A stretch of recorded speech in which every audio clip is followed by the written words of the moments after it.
الرحمن السلام علیکم ناظرین آج کی ہماری ویڈیو کا موضوع ہے کہ رمضان میں اولاد کے لیے خاص وظیفہ، وہ وظیفہ کیا ہے اور اس کے کرنے کا طریقہ کیا ہے، اس کے بارے میں ابھی ہم آپ کو تفصیل سے بتاتے ہیں۔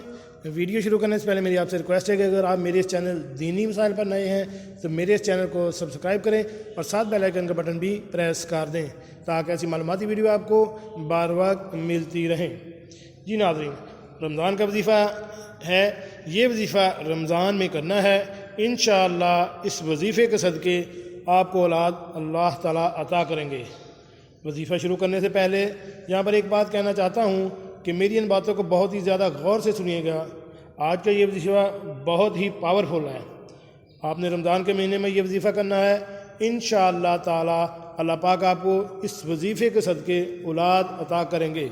سب شادی شدہ جوڑوں کو یہ خواہش ہوتی ہے کہ اللہ پاک انہیں شادی کے بعد نیک اولاد ضرور عطا کریں، یعنی کہ اپنے خزانوں میں سے ہمیں اولاد عطا کریں۔ اور جن کی شادی کو 10 سال ہو گئے ہیں، 5 سال، 10 سال، 15 سال، جتنے بھی سال ہو گئے ہیں، لیکن ان کو مایوس نہیں ہونا چاہیے۔ ہمارے اللہ پاک کے پاس دیر ہے، اندھیر نہیں۔ اللہ پاک نے 10 سال بعد ان کو اولاد دی، 4 بیٹے دیے، جو کہ ہم نے ان کو وظیفہ بتایا تھا۔ ان لوگوں نے یہ وظیفہ کیا، اللہ پاک نے انہیں اسی سال، ان لوگوں نے وہ وظیفہ کیا، اللہ نے اسی سال 4 بیٹے عطا کیے۔ انہوں نے بیٹوں کے نام رکھے ابو بکر، عمر، عثمان و علی۔ سبحان اللہ، اللہ سب کو اولاد دے، آمین۔ یہ رمضان المبارک کا وظیفہ ہے۔ آپ نے کرنا کیا ہے؟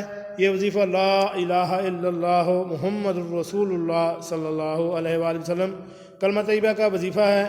انشاءاللہ اس وظیفے کے صدقے اللہ پاک آپ کو صاحب اولاد کر دیں گے۔ آپ نے وظیفہ کیسے کرنا ہے؟ سب سے پہلے آپ نے سحری میں تقریباً 10 سے 15 منٹ پہلے اٹھ کر تہجد کی نماز ادا کرنی ہے۔ 2 رکعت تہجد کی نماز ادا کرنی ہے۔ جب آپ نماز سے فارغ ہو جائیں گے تو اس کے بعد آپ نے یہ وظیفہ کرنا ہے۔ وظیفہ کیا کرنا ہے؟ آپ نے سب سے پہلے اول 7 مرتبہ درود ابراہیمی پڑھنا ہے، یعنی نماز تہجد سے فارغ ہونے کے بعد۔ اول آپ نے 7 مرتبہ درود ابراہیم پڑھنا ہے۔ اس کے بعد آپ نے 1000 مرتبہ کلمہ طیبہ لا الہ الا اللہ محمد الرسول اللہ۔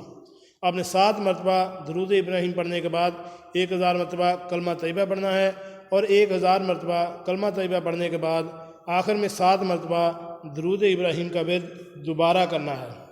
جب آپ یہ مکمل پڑھ دیں تو آپ نے سجدے میں جا کر اللہ سے رو کر، عاجز ہو کر اللہ تعالیٰ سے اولاد کے لیے، بیٹے کے لیے دعا کرنی ہے۔ رو کر دعا کرنی ہے، رو کر خود دعائیں مانگنی ہیں اللہ کے لیے، اور دعا مانگ کر سجدے سے اٹھ کر پھر اللہ پاک سے دعا کرنی ہے اولاد کے لیے۔ جب آپ دعا ختم کریں گے تو اس کے بعد سحری کر سکتے ہیں، اور سحری کرنے کے بعد آپ نے نماز فجر ادا کرنی ہے، نیک نیتی کے ساتھ، خلوص کے ساتھ، اور اللہ تعالیٰ سے امید کے ساتھ آپ نے یہ وظیفہ کریں اور اللہ تعالیٰ سے خوب دعا مانگیں۔ انشاءاللہ ایک وظیفے سے ہی اللہ تعالیٰ آپ کو صاحب اولاد کر دیں گے۔ ناظرین، کیسے لگی آج کی ہماری یہ معلوماتی ویڈیو؟ امید ہے آپ کو پسند آئی ہوگی۔ ملتے ہیں ایک نئی ویڈیو کے ساتھ۔ السلام علیکم۔